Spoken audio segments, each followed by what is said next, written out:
வணக்கம் astro அரண்ஜி channel நேர்களே, நான் உங்கள் அன்பான சயின்டிபிக் வேதிக் அஸ்ட்ராலஜர் ஆஸ்ட்ரோ அரண்ஜி பேசுகிறேன். நல்லது நினைப்போம், நல்லதே நடக்கும். இந்த வீடியோவில் நம்ம என்ன பார்க்க போறோம்னா, சிம்ம ராசிக்காரர்களுக்கு 2026 ஜனவரி மாதம், ஆண்டின் முதல் மாதமாகிய ஜனவரி மாதம் எத்தகைய ஒரு பலாபலன்கள் நிறைந்ததான ஒரு மாதமாக இருக்குதுன்ட்டு சயின்டிபிக் வேதிக் அஸ்ட்ராலஜி முறையில் எந்த விதத்திலும் மிகைப்படுத்தாமல் உள்ளது உள்ளவாறு நாம் பார்க்க போகிறோம். இந்த பரிகாரங்கள் அது மாதிரி விஷயத்துக்குள்ளெல்லாம் போகாமல் ஒரு கிரகம் ஒரு இடத்துல இருக்கும் பொழுது, பயிற்சி பெறும் பொழுது அந்த ராசிக்கு கோச்சாரம் எப்போ ராசியில் பார்க்கணும், தசாபுக்திகள் லக்னம் வச்சு பார்க்கணும். தசாபுக்திகள் லக்னத்துக்கு ஒரு யோகமான ஒரு தசைகளா அவயோக தசைகளா, அந்த தசநாதன் எப்படி இருக்காருன்னா வச்சு பார்ப்போம். இப்போ கோச்சாரத்தில் நம்ம பொது பலனாக மாத பலன் ஆண்டு மதம்லாம் பார்க்கும் பொழுது ராசியை வைத்து உங்கள் ராசிக்கு எத்தனாவது கட்டத்தில் கிரகங்கள் போய் கொண்டிருக்கிறதுங்கிறத வச்சு தான் நம்ம ஒன்று நம்ம எப்படி ஒரு தாக்குதலை நமக்கு கொடுக்குது, நல்ல ஒரு கர்மாவை கொடுக்கக்கூடிய அமைப்பா, வாழ்க்கை எந்த திசையில் திரும்ப போகிறது, எது மாதிரி அமைப்புகள் காத்துக்கிருக்கிறது, இந்த அறிவியல் சார்ந்த சாஸ்திரமாகிய இந்த ஜோதிடம் சயின்டிஃபிக்காக நம்ம பார்க்கும் பொழுது ஒரு கிரகம் இந்த ராசிக்கு இந்த மாதிரி இடத்துல இருக்கும் பொழுது உங்களுடைய கர்ம பலன் எப்படி இந்த வாழ்க்கையில் சாதகமான சம்பவங்களாகவும் சாதகமற்ற சம்பவங்களாகவும் உருவெடுக்கிறது, எது மாதிரி விஷயங்கள் எப்படி நடந்து முடியும், எது மாதிரி விஷயம் நம்ம எதிர்பார்க்கலாம் அப்படிங்கிறத நம்ம துல்லியமாக இந்த வீடியோவில் நம்ம பார்க்க போகிறோம். இப்போ சிம்மராசிக்காரர்களுக்கு அஷ்டம சனி போய்கொண்டிருக்கிறதுங்கிறது எல்லாத்துக்கும் தெரியும். 2027 மார்ச் வரைக்கும் இருக்குது. ஜனவரி மாதம் அதுக்கு நடுவால ஒரு பீரியட்ல மாதம் முழுவதும் அஷ்டம சனி தாக்குதல் சிம்மராசிக்காரர்களுக்கு உண்டு. குரு பாருங்க 11ஆம் இடத்துல இருக்கிறது நல்ல ஒரு சப்போர்ட், நல்ல ஒரு பாதுகாப்பு. ஏன்னா லாபஸ்தானத்துல குரு இருந்து என்னதான் அஷ்டம சனி தாக்குதல்ல சிம்மராசிக்காரர்கள் பாதிச்சிருந்தாலும் சில வரவுகள், சில ரெகக்னிஷன், ஒரு 4 அடி போட்டாலும் ஒருத்தர் நமக்கு தட்டி கொடுக்குறாரு, கொஞ்சம் மனசுக்கு ஆறுதலாக இருக்குது அப்படிங்கிற மாதிரி சில விஷயங்களும் இருக்கதான் செய்கிறது. அதே சமயத்தில் ராசிக்குள்ள கேதுவும் 7ஆம் இடத்துல ராகு இருக்கும் பொழுது நண்பர்கள் இடையே கொஞ்சம் பிரச்சனைகள், கொலீக்ஸ், கஸ்டமர் இடையே நம்ம கொஞ்சம் கேர்ஃபுல்லாக டீல் பண்ணணும். படிக்கிற மாணவர்கள் நண்பர்களிடையே பார்த்து பண்ணணும், பழகணும். புதுசாக இருக்கிறவங்களோட உண்மையிலேயே கவனமாக இருக்கணும். இந்த நேரத்தில் தான் பார்த்திங்கன்னா தெரியாத ஒரு விஷயத்துக்கு போய் மாட்டிக்கிறது, ஸ்கேமில் மாட்டுறது, வயசு கோளாறில் நடக்கக்கூடிய அந்த 20 வயசு 25 வயசில் பார்த்திங்கன்னா அந்த காதல் விஷயத்தில் போய் மாட்டுறது, அவப்பேர் எடுக்கிறது, கெட்ட பேர் வாங்குறது, திடீர்னு விபத்துகள் நடக்கக்கூடிய அமைப்புகள், இது மாதிரிலாம் சில விஷயங்கள்லாம் அஷ்டம சனி தாக்குதல் இருக்கும் பொழுது இந்த ராகு எதுவும் ராசிக்குள் இருக்கும் பொழுது கொஞ்சம் ஒரு மாதிரியான ஒரு அமைப்புகள் இருக்கப்போ கேர்ஃபுல்லாக நம்ம இருக்கணுங்கிறது தான் பலன். அதே சமயத்தில் இப்போ உங்களுடைய ராசி அதிபதி செவ்வாய், புதன், அப்புறம் சுக்கிரன், ராசி அதிபதி யாரு, சூரியன், எல்லாமே 5ஆம் இடத்துல இருக்கிறாங்க முதல் 2 வீக்ஸ்ல. ஸோ முதல் 2 வாரத்தில் குருவின் பார்வையில் ராசி அதிபதி இருக்கிறது.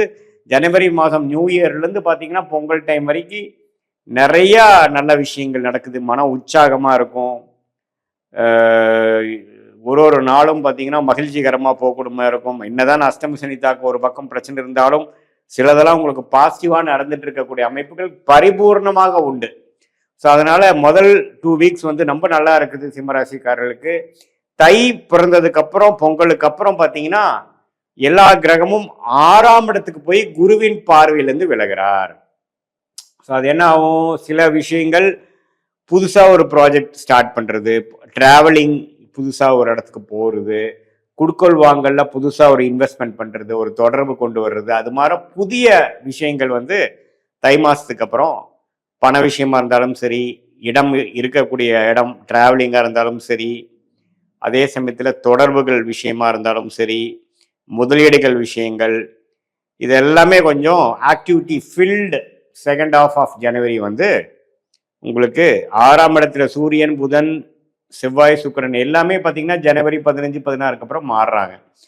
அப்புறம் குருவின் பார்வையிலிருந்து விலகும் பொழுது என்னன்னா நம்ம முதல் 2 வீக்ஸ்ல சிலதெல்லாம் என்ஜாய் பண்ணிட்டு இருந்த விஷயங்களுக்கு ஓரளவுக்கு முடிஞ்ச அந்த படலம் முடிஞ்சு அடுத்த கட்ட வாழ்க்கையில் நகர்த்துக்கொள் வேலைக்காக மாறுறது, டிராவல் பண்ணுறது, படிக்கிற மாணவர்கள் பார்த்தீங்கன்னா படிப்பு விஷயத்துக்காக சில முயற்சிகள் எடுக்கிறது, உடல் உபாதைகள் கொஞ்சம் வரக்கூடிய அமைப்புகள் இருக்குது. சீனியர் சிட்டிசன்ஸ்லாம் பார்த்தீங்கன்னா செகண்ட் ஹாஃப் ரொம்ப கேர்ஃபுல்லாக இருக்கணும்.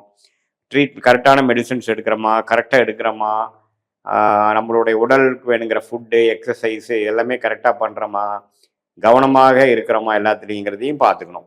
ஏன்னா ஒரு பக்கம் அஷ்டம சனி நடக்குது, ஒரு பக்கம் எல்லா கிரகங்களும் ராசி அதிபர் வந்து 6ஆம் இடத்துக்கு போகிறாரு. ஸோ அது மாதிரி இருக்கக்கூடிய அமைப்புகள் வந்து ஜனவரி மாதம் முழுக்கும் குறிப்பாக செகண்ட் ஹாஃப் வந்து கொஞ்சம் கவனமாக இருக்கக்கூடிய அமைப்புகள் இருக்குது.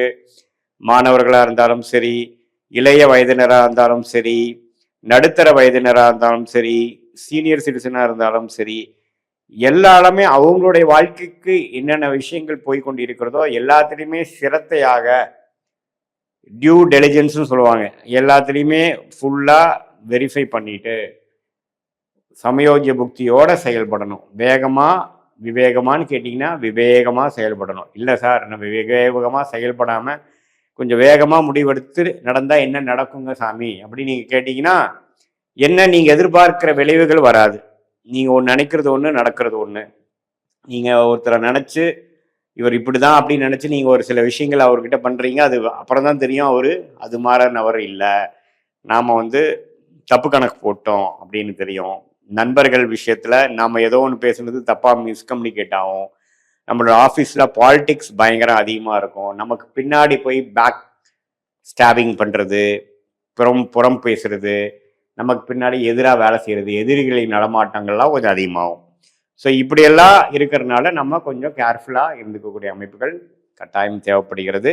இது ஒரு பொதுவான பலனே தவிர உங்களுடைய ஜென்ம ஜாதகத்தில் எது மாதிரி தசாபுக்திகள் போயிட்டுருக்கு, நீங்கள் என்ன லக்னத்தில் பிறந்தீங்க, சிம்மராசியில் பிறந்தீங்க, இப்போ என்ன லக்னத்தில் பிறந்தீங்க, அந்த லக்னத்துக்கு ஏற்ற தசாபுக்திகள் போய் கொண்டிருக்கிறதா, அந்த தசநாதனும் புக்திநாதனும் ஸ்தானபலம், திக்பலம், திருக்பலம்லாம் உங்கள் ஜாதகத்தில் எப்படி இருக்குது, லக்னத்துக்கு எத்தனாம் வீட்டிலிருந்து அவங்க தசை நடத்துகிறாங்க, புக்திநாதனுக்கும் தசநாதனுக்கும் உள்ள தொடர்பு என்ன, நட்பு கிரகங்களாக இருக்கிறாங்களா, இப்போ நம்ம பேசின கோச்சாரத்தில் வந்து எது மாதிரி அமைப்புகள் இருக்குதுங்கிறது எல்லாம் ஒரு சேர்ந்து பார்க்கும் பொழுது உண்மையான துல்லியமான பலன்கள் நாம் கண்டிப்பாக பார்க்க முடியும். என்ன பார்க்க முடியும்? இப்போ பார்த்தீங்கன்னா இந்த பொதுவான ஒரு சிம்மராசிக்கு இது மாதிரி பலன்கள் பார்க்கும் பொழுது உங்களுடைய தசைகள் வந்து இன்னும் கொஞ்சம் நல்ல தசைகளாக இருக்கும் பொழுது நான் சொன்ன அந்த சாதகமற்ற சம்பவங்கள், சாதகமற்ற பலன்கள் குறைவாகவும், தசாபுக்திகளும் ஒரு சுமாரான ஒரு 6ஆம் வீட்டு தசையோ 8ஆம் வீட்டு தசையோ பாவத்துவமான சனி செவ்வாய் ராகு கேதுகளால் பாதிக்கப்பட்ட ஒரு தசைகளாக இருக்கக்கூடாத இடத்துல இருந்து கிரகங்கள் நடக்கும் பொழுது நான் சொன்ன சாதகமற்ற சம்பவங்கள் கொஞ்சம் அதிகமாகவும் தென்படக்கூடிய அமைப்புகள் கண்டிப்பாக இருக்கு. எதுவாக இருந்தாலும் சயின்டிஃபிக் வேதிக் அஸ்ட்ராலஜி முறையில் துல்லியமாக நம்ம பார்த்து அடுத்த வரக்கூடிய காலகட்டம் எப்படி இருக்க போகுது, ஷார்ட் டேர்ம் எப்படி, லாங் டேர்ம் எப்படி, எது மாதிரி டைரக்ஷன்ல, எது மாதிரி திசையில் நம்ம வாழ்க்கை திரும்ப போகிறது, எது மாதிரி சம்பவங்கள் எதிர்பார்க்கலாம், எது நடக்கக்கூடும், எது நடக்க வாய்ப்பு இல்லை, நம்மளுடைய யோகமான தொழில் என்ன, யோகமான வேலை என்ன, எந்த படிப்பு படிக்கலாம், எப்போ எந்த நேரத்தில் நடக்கலாம், கல்யாண விஷயங்கள் எது, இது மாதிரி வாழ்க்கைக்கு தேவையான எல்லா ஆஸ்பெக்ட்ஸும் எது மாதிரி டைம் லைன்ஸில் நடக்குதுங்கிறது நம்ம உங்களுடைய கர்மாவின் அடிப்படையில் நாம் தெரிஞ்சிட்டோம்னா தேவையற்ற மன உளைச்சல், தேவையற்ற பண விரயங்கள் இதெல்லாம் தவிர்த்து வாழ்க்கையில் நம்ம என்ன நமக்கு பிராப்தம் இருக்கோ அதுக்கு தகுந்த மாதிரி வாழ்க்கையை நம்ம செலுத்தி வாழ்க்கையில் எதிர்நீச்சல் போடாமல் எளிதில் வெற்றி பெற முடியும் என்று சொல்ல விரும்புகிறேன். மீண்டும் மற்றொரு காணொளியில் சந்திப்போம். நன்றி, வணக்கம்.